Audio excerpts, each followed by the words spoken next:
안녕하세요. 강창래입니다. 최근에 위반하는 글쓰기라는 책을 쓴 작가입니다. 제주도 독서대전에 꼭 가보고 싶었는데 결국 가보지 못하고 이렇게 비디오로 인사드리게 되었네요. 다시 한번 더 반갑습니다. 자, 그럼 이야기를 시작해 보죠. 첫 번째로 제가 여러분들에게 말씀드리고 싶은 내용은 여러분들도 아마 보셨을지는 모르겠지만 작가들에게 볼만한 영화 중에 하나가 Finding Forrest라는 영화가 있습니다.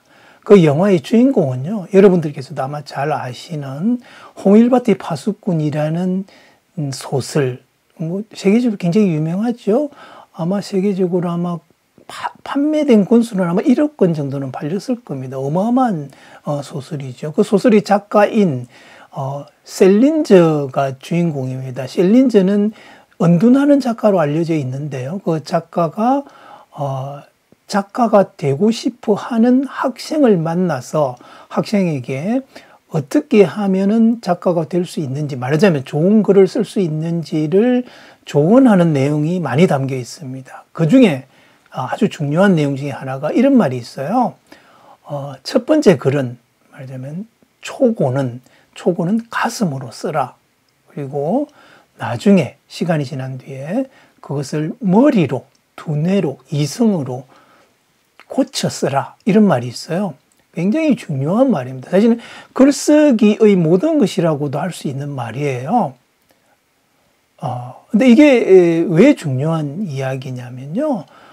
결국 제가 쓴 책도 3부로 구성이 되어 있고 이 말을 실현하는 내용이라고 말할 수도 있습니다. 제가 쓴 책은 3부로 구성이 되어 있는데 제 1부는 바로잡기입니다. 뭘 바로잡는 것이냐? 아까 제가 말씀드린 그 Finding Forrest라는 영화에는 나오지는 않지만 그 기본적인 전제가 무엇이냐면 어떤 태도로 글을 쓸 것인가 하는 겁니다. 입장은 굉장히 중요해요. 사실은 제가 글쓰기를 가르친 지가 25년쯤 되지만 초보자들 혹은 중급자들도 자꾸 있는 것 중에 하나가 자기 입장 정리가 안 된다는 겁니다. 입장 정리가 잘 되어야, 만약 기본적인 흐름이 굉장히 중요하잖아요. 그 사람 입장이 무엇인가가 전체 흐름을 결정을 하는 겁니다. 그런 의미에서 그 흐름이 바로 잡히지 않으면 전체적인 그림 문제가 생기는 거죠. 디테일이 아무리 잘 되어 있다고 하더라도 흐름에 문제가 있는 겁니다. 그래서 제가 쓴 책의 첫 번째는 바로잡기입니다. 무엇을 바로잡느냐? 글쓰기에 대한 태도와 입장에 대해서 그동안 제가 보기에는 적어도 잘못 알려져 있던 내용들을 바로 잡아야만 하겠다. 그래야 전체 흐름을 잡을 수 있겠다. 이런 생각이 들어서 첫 번째는 바로잡기입니다. 바로잡기의 내용에는 그동안 아마도 지식 소매상들이 이 상품화 시켜버린, 어떤 의미에서는 상품화 시켜버린 원칙들, 법칙들, 팁 같은 것들, 그런 것들이 잘못 전달되어 있는 것들이 많은 것 같아요. 그것을 바로잡는 내용입니다. 그 부분이 내용이 조금 길 수밖에 없는 것이 그동안 여러분들이 그걸 믿고 그대로 해오던 분들도 많을 텐데 생각을 바꾸기 위해서는 논거가 여러분들에게 설득이 되는 충분한 논거가 있어야 여러분들도 입장과 태도를 바꿀 수 있는 마음을 가지실 테니까요. 그 내용은 조금 깁니다. 제 1부는 바로잡기고요. 제 2부는 아까 이제 제가 말씀을 드렸듯이 가슴으로 쓴다는 것은 어떤 의미에서는 주관적이면서도 진실에 다가가기 위한 노력입니다. 글쓰기는 어떤 의미에서는 두 가지 의미가 있어요. 하나는 내 생각이 무엇인지 정확하게 안다는 의미가 하나가 있고요. 주관적인 내 생각을 객관화시키는 과정입니다. 말하자면 사회화하는 과정이에요. 사회화하는 과정이 그냥 글만 쓰면 그렇게 되느냐? 당연히 됩니다. 왜 그럴까요? 글이라는 것은 개인적인 게 아니거든요. 언어는 개인적인 게 아니거든요. 그래서 기록을 하는 과정으로 들어가면 저절로 사회화 과정과 과정에 저절로 맞닥뜨리게 됩니다. 그런 의미에서 주관성을 객관화시키는 과정이고, 객관화시키는 과정이라는 것은 진실을 찾아가는 과정입니다. 그래서 쓰기의 과정이라는 것이 그냥 생각나는 걸 쓰면 된다, 그게 아니라는 겁니다. 그럼 어떻게 하는 것이 좋은가? 그게 쓰기의 순서와 과정이라는 게 있습니다. 두 번째 내용은 쓰기에 대한 내용이고요. 세 번째는 조금 전에 말씀드린 것처럼 가슴으로 쓰게 되기 때문에 처음 쓸 때는 가슴으로 쓸 수밖에 없는 의미도 있습니다. 가슴으로 쓴 것을 두뇌로, 이성으로 좀 더 사회화시키는, 좀 더 강하게 객관화시키는 과정이 글 고치기입니다. 그렇게 해서 3부가 구성이 되어 있습니다. 첫 번째 시간에는 제가 말하자면 이 바로 잡기의 문제, 그동안 묘하게, 제가 보기에는 이상하게도 그렇게 하면 글을 쓰는 것이 오히려 어려워질 텐데 하는 팁이나 원칙들을 바로 잡는 내용으로 이루어져 있습니다. 그 이야기를 먼저 해드리고 하나씩 이야기를 이어가겠습니다. 먼저 제가 이야기가 제일 길어질 내용 중에 하나가 뭐냐면 순우리말로 여러분들이 이제 글을 좀 제대로 잘 쓰고 싶다, 그래서 글쓰기를 배우거나 어떤 책들을 보면 우리말을 써야 된다, 순우리말을 써야 된다, 이런 말들이 있습니다. 이 부분이 이야기가 좀 길어지기 때문에 이야기를 먼저 짚어드리고 넘어가겠습니다. 물론 이 문제는 저도 사실은 한때는 순우리말을 쓰는 것이 좋다라는 부분에 대한 그 원칙을 지키려고 굉장히 노력했던 적이 있습니다. 그게 제가 글을 전업 작가로서 살기 시작한 건 대략 한 80년대 중반 이후인데요. 90년대 중반쯤 되어서 조금 더 포로다운, 또는 평생 내가 글을 쓰면서 말하자면 전업 작가로 살겠다라는 생각을 하기 시작하면서 더 잘 쓰고 싶은 욕심이 생기기 시작을 했어요. 그 당시에 유행했던 책 중에 하나가 이호덕 선생님이 쓰신 우리글 바로 쓰기라는 5권짜리 책이 있습니다. 그 당시 그 책은 제가 꼭 봐야 된다고 생각하고 열심히 읽고 공부를 했어요. 그리고 사실은 큰 충격을 받습니다. 가장 큰 충격은 무엇이었느냐면요. 그 내용에 보면은 그 책에 그런 게 있었는데요. 어떤 사람이 이호덕 선생님한테 물어봤나 봐요. 말하자면, 선생님, 웃음이나 미소라는 말이 좀 다른 말인데, 말하자면 왜 미소라는 말을 쓰면 안 됩니까? 아마 이런 내용이었던 것 같아요. 그러니까 이호덕 선생님이 그런 병신 같은 소리를 한다, 이런 내용이에요. 그래서 굉장히 충격적이었죠. 미소, 우리가 보통 이야기하는 스마일 이야기하는 겁니다. 엷은 웃음 정도가 되겠죠. 굳이 우리말로 옮기면 우리말이라는 게 아무튼 그래서 미소라는 말은 쓰면 안 되는데 이유는 무엇인가 하면은 미소라는 말이 일본에서 들어온 한자 말이라는 겁니다. 저는 굉장히 여러분들도 다 아시지만 저도 역시 존경하는 선생님 중에 한 분이었기 때문에 이호덕 선생님께서 쓰신 그 내용대로 하려고 무척 노력을 했어요. 그런데 안 되는 겁니다. 쓰고 싶은 말을 다 쓸 수가 없었어요. 감정을 표현할 수도 없었을 뿐 아니라 의견도 다 표현할 수가 없었어요. 그래서 제가 어떻게 하면 좋을까? 쓰면서도 죄책감을 느끼고, 쓰다가 어떨 때는 순우리말 또는 고유어를 못 찾아서 찾지를 못해가지고 쓰다가 생각이 막히는 경우도 사실은 있었어요. 말하자면 내용보다는 우리말을 찾아야 된다는 부담감 때문에요. 제가 좀 과했는지도 모르죠. 어쨌든 그런 것들이 부담이 되었던 겁니다. 그러다가 굉장히 놀라운 사실을 몇 가지를 알게 됩니다. 첫 번째는 뭐였느냐면요. 톨스토이가 쓴 전쟁과 평화라는 작품 아시죠? 읽어보지는 않으셨을지 몰라도 레프 톨스토이라는 작가와 전쟁과 평화가 세계 최고의 고전 중에 하나다. 아실 겁니다.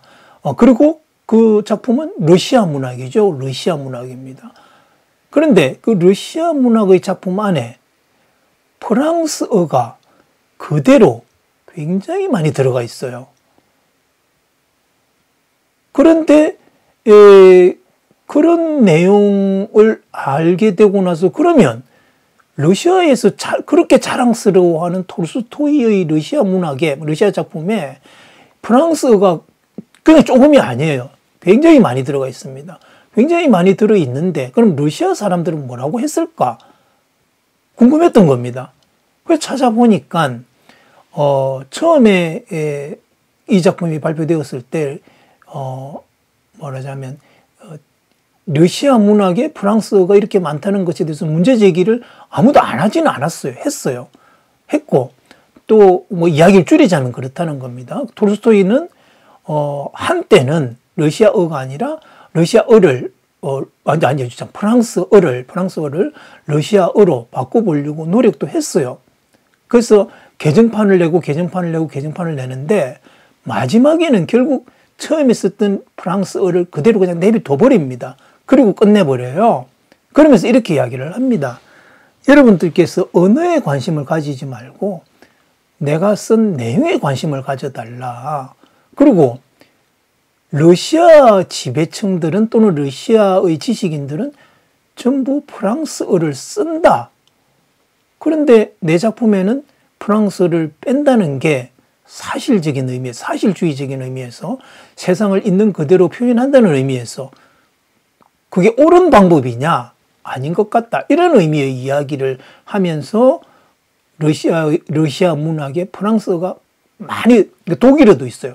독일어가 많이 들어있는 상태, 독일어는 많지는 않습니다만은 프랑스어가 들어있는 상태로 끝을 냅니다. 여러분들이 옛날에는 사실은 일회판으로 번역되었다가 재번역되다 보니까 한국에 그런 것들이 잘 알려지지 않았고요. 어느 부분이 프랑스어였는지 모르는데 최근 완역판들을 보시면 최근 완역판에는 러시아어는 예를 들면 정체로 쓰고 프랑스어는 뭐 이탈릭체로 쓰는 방식으로 번역이 되어 있습니다. 그리고 그 양이 얼마나 많은지는 보시면 알아요. 제가 이 사실을 알고 나서 사실은 어떻게 이 문제를 받아들여야 되나 사실은 좀 난감했어요. 어떤 의미에서 예를 들어서 그러면 톨스토이가 사대주의자냐? 그렇지 않습니다. 톨스토이 상당 어떤 의미에서는 쇼비니스트에 가까울 정도로 민족주의자에 가까울 정도로 어떤 의미에서는 대책 없이 러시아 민족에 대한 절대적인 믿음을 가지고 있을 정도로 민족주의자였어요. 물론 뭐 세계주의자 이런 말도 씁니다만 민족주의적인 그 성격이 굉장히 강했던 분인데 그게 없지 않았던 분이라는 겁니다. 그런데도 불구하고 러시아 문학이 프랑스어가 굉장히 많이 들어가 있는 게 세계 최고의 고전이라는 이야기입니다. 왜 그런가는 제가 좀 이따 다시 말씀을 드리겠지만 그 자료를 보고 톨스토이가 그렇게밖에 할 수 없었다면 그렇게 할 수밖에 없는 이유가 있었을 것이라는 짐작을 사실은 말하자면 생각을 하게 된 거죠. 그리고 두 번째 제 의심을 하게 된 것은 이런 겁니다. 여러분들 수염이라는 한자가 얼마나 복잡한 한자 말인지 말하자면 우리 몸을 가리키는 우리 몸의 일부를 가리키는 수염인데 말하자면 거기 수염이라는 말이 한자 말이라는 걸 아시는 분이 많지가 않아요. 저는 이걸 언제 봤느냐면 말하자면 톨스토이 때문에 떠오른 겁니다. 제가 어린 시절에 이광수가 쓴 에세이를 보다가 굉장히 복잡한 한자가 있는데 이게 무슨 뜻인지 모르겠더라고요. 그 당시에는 토를 달아놓지 않았던 상태였습니다. 그래서 한자말을 찾아보니까 수염이에요. 그래서 아니 우리 몸의 일부인 수염조차 한자말로 써야 되는 정도라면 과연 한자를 쓰지 않고 우리 생각, 우리 사고방식, 우리 삶을 표현할 수 있을 것인가? 저는 안 될 것 같았어요. 그래서 사실은 뭐 어린 시절에는 말하자면 이호덕 선생님 책을 보기도 전이었기 때문에 그냥 한자 공부를 했어요. 한자를 알아야 한국어로 쓰여진 어려운 책도 잘 읽을 수 있겠구나라고 생각하죠. 그건 실제로 그렇습니다. 요즘 들어서 제가 보기에 오히려 좀 잘된 일이다 싶은 생각이 드는 것이 요즘 좀 어려운 책을 보고 싶어 하는 사람들이 한자 공부를 시작을 해요. 한국어의 한자가 얼마나 많이 들어있는지를 알고 나면 조금 어려운 책을 제대로 읽어내려면 한자 알아야 된다는 거 알게 됩니다. 그래서 아무튼 톨스토이의 문제나 한자말 수염과 같은 문제를 제가 알고 나서는 뭔가 이호덕 선생님이 말씀하신 대로 우리글 바로 쓰기, 그러니까 순우리말, 결의 말로만 쓰는 것이 가능한가? 그거에 대한 이제 의문이 들기 시작을 했어요. 그래서 러시아의 상황은 제가 조금 더 조사를 해봤습니다. 해보니까 왜 그렇게밖에 안 되었느냐 하면, 유럽의 경우에는 최고의 문화 강국이 프랑스였던 겁니다. 이게 지금 세계사를 제가 쭉 훑어드릴 수는 없지만 19세기 중반까지만 하더라도 유럽의 그냥 제대로 된 큰 국가라고 하면 프랑스가 유일했다고 말할 수가 있어요. 물론 네덜란드도 있고 다른 나라도 있었지만 문화적으로 보면 최대의 강국이었고, 다른 말하자면 독일이나 이탈리아 같은 경우는 그냥 자그마한 도시국가였어요. 러시아는 농노들이 중심으로 되어 있는 아주 봉건제 국가에서 벗어나지 못했던 상태입니다. 그런데 러시아 지배층들은, 아니 말하자면 거꾸로 프랑스의 문화가 유럽의 문화였던 시대였어요. 19세기 말까지도 어떤 의미에서는 조금 거칠게 말하면 그렇죠. 19세기 중반 이후까지는 적어도 프랑스 문화가 유럽의 문화였어요. 그래서 러시아 지식인들이란 러시아 작가들은 제1 언어가 러시아어가 아니었던 겁니다. 이게 중요한 문제예요, 여러분. 여러분, 한국의 19세기에는 제1 언어가 한글이었습니까? 한국어라고 말할 수 있겠지만 한글이었습니까? 아니죠. 한문이었잖아요. 중국어를 못 배워서 다들 중국어 배우려고 했던 거잖아요. 그런 의미에서 조선시대, 우리가 한글이 1443년에 만들어졌다고는 하지만, 사실은 한글이 한글답기 위해서는 다시 200년을 기다려야 됩니다. 그건 제가 좀 이따 다시 이야기를 하죠. 어쨌든, 조선시대가 말하자면 끝난 뒤에도 상당 기간 동안에는 한문이 지식인들의 언어였어요. 비슷하죠? 러시아 문학에 프랑스어가 쓰이지 않을 수 없었던 이유가, 러시아 지식인들의 언어는 프랑스어였고, 동양의 경우는 또 거꾸로 중국의 언어였던 거죠. 한자말이었던 겁니다. 그리고, 우리, 한국의 경우만 하더라도, 한글로 우리 삶을 기록하지 않았어요. 여러분 잘 아시는, 어떤 의미에서는 좀 웃긴다고나 할까? 아이러니한 것 중에 하나가 뭐냐면 열하일기 같은 경우 19세기 중반에 쓰여진 열하일기, 박지훈의 열하일기, 한문으로 쓰여진 책입니다. 그 당시 읽은 사람 많지 않아요. 인쇄된 적이 없거든요. 그런데 지금에서 한글로 번역이 되어서 많은 사람이 읽힙니다. 사실은 열하일기 같은 경우는 그 당시 읽혔어야 되는 책이에요. 근데 그 당시는 거의 안 읽혔다고 말할 수는 없지만 대중들이 접근할 수가 없는 책이었고요. 한문으로 되어 있는데 읽을 수 있는 사람이 있으면 지식인들 아니면 못 읽었다는 말밖에 안 되는 거죠. 그리고 그런 상황에서 말하자면 19세기 말 20세기 초반이 되었어야, 일제강점기에 들어서서야 한글이라는 이름을 받게 됩니다. 아시다시피 주시경 선생님께서 한글 운동을 시작을 하셨고 한글이라는 이름을 지었고, 그 이유는 민족주의적인 사고방식을 고양시키고 말하자면 일제강점기에 저항하는 의미가 굉장히 컸던 거죠. 그 이전에는 한글이 한글이었습니까? 아닙니다. 한글이지 않았어요. 언문이었습니다. 언자가 무슨 언자냐면 상놈이라는 말입니다. 암컬이라고도 했어요. 여자들이나 쓰는 글이다 이런 이야기죠. 그래서 상놈들이나 못 배운 사람들이나 쓰는 글, 그래서 중요한 것들은 한글로 기록되지 않았습니다. 학문은 전부 한문으로 했어요. 그래서 대부분의 사고방식뿐만 아니라 명사 같은 것들이나 중요한 자료들은 전부 한자로 기록을 했습니다. 20세기 초반까지요. 그러면 우리가 사용하는 글, 기록, 언어에 한문이 없을 수가 있겠어요? 그걸 안 쓰고 기록할 수가 있겠어요? 저는 불가능하리라고 생각을 합니다. 아주 오래된 옛날부터 한국어를 썼다고는 하지만 한국 사람들이 결국 기록은 뭘로 했습니까? 한자로 했잖아요, 전부 다. 그럼 한자의 영향력을 과연 우리 한국어에 들어와 있는 한자의 영향력을 무시하고도 우리가 우리의 생각과 사고방식 충분히 잘 쓸 수 있을까요? 저는 불가능하다는 생각이 들기 시작을 한 겁니다. 그래서 제가 언어학을 공부를 했어요. 언어학을 공부해 보니까 고유어로만 이루어진 언어는 없다는 결론이 납니다. 이유는 간단해요, 사실은. 여러분들도 들어보면 어려울 게 아무것도 없어요. 이 세상의 인간 집단은 어떤 인간 집단도 폐쇄된 인간 집단은 없습니다. 언제나 교역을 해요. 신라시대도 보면은요, 인도에서 들어온 물건이 있을 뿐 아니라 중동에서 들어온 물건도 신라시대에 있습니다. 교역을 합니다. 교역을 하면 어떻게 되나요?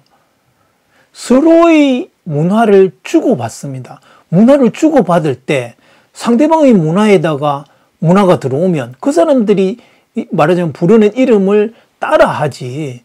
그걸 뭐 전부 번역을 할 수가 있나요? 그거 곧바로 번역이 됩니까? 안 되잖아요. 감정도 마찬가지입니다. 어떤 상황에서 비슷한 감정을 느낄 수도 있지만 다른 감정을 느낄 수도 있어요. 그래서 이게 어떻게 됩니까? 서로의 우리의 물건도 그쪽으로 건너가지만 그들의 물건도 우리에게 건너오고 물건과 문화가 함께 건너옵니다. 그때 뭐가 들어옵니까? 언어도 같이 들어옵니다. 우리가 뭐 지금도 다들 알다시피 빵이라는 말, 늘 자주 먹는 빵이라는 말이 유럽 쪽에서 스페인인가요? 포르투갈인가요? 그쪽에서 들어온 말이라는 거 다 알잖아요. 그 빵을 뭐 한국 기준으로 보면 떡인데 떡하고 빵하고 많이 다르잖아요. 그럼 뭐 서양떡 이러나요?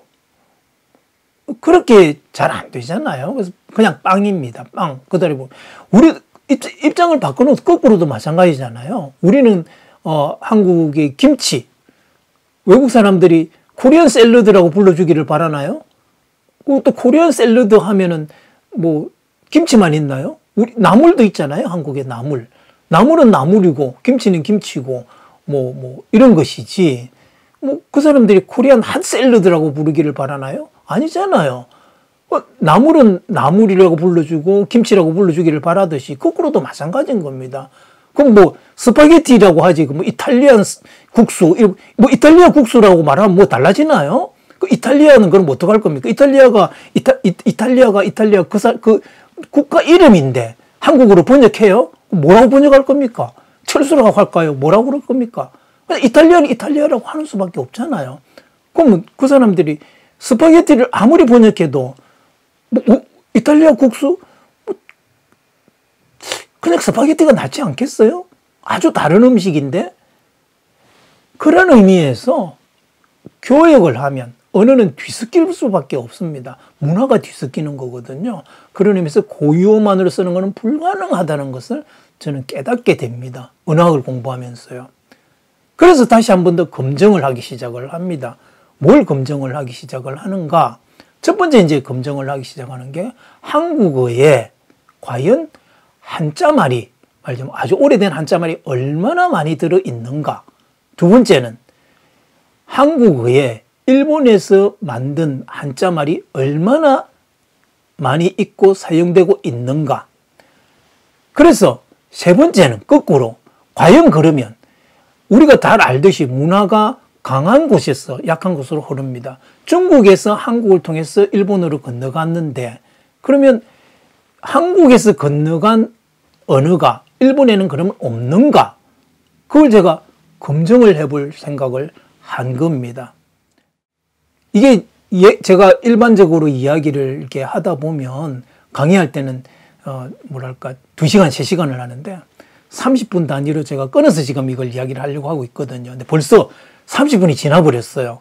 간단하게 이야기를 했는데도 불구하고. 그래서 잠깐 쉬었다가 제가 조금 전에 말씀드린 것처럼 한국어의 한자말이 얼마나 많은지, 일본 한자말이 얼마나 많이 쓰이는지, 일본어로 건너간 한국어는 없는지를 구체적으로 하나씩 짚어드리겠습니다.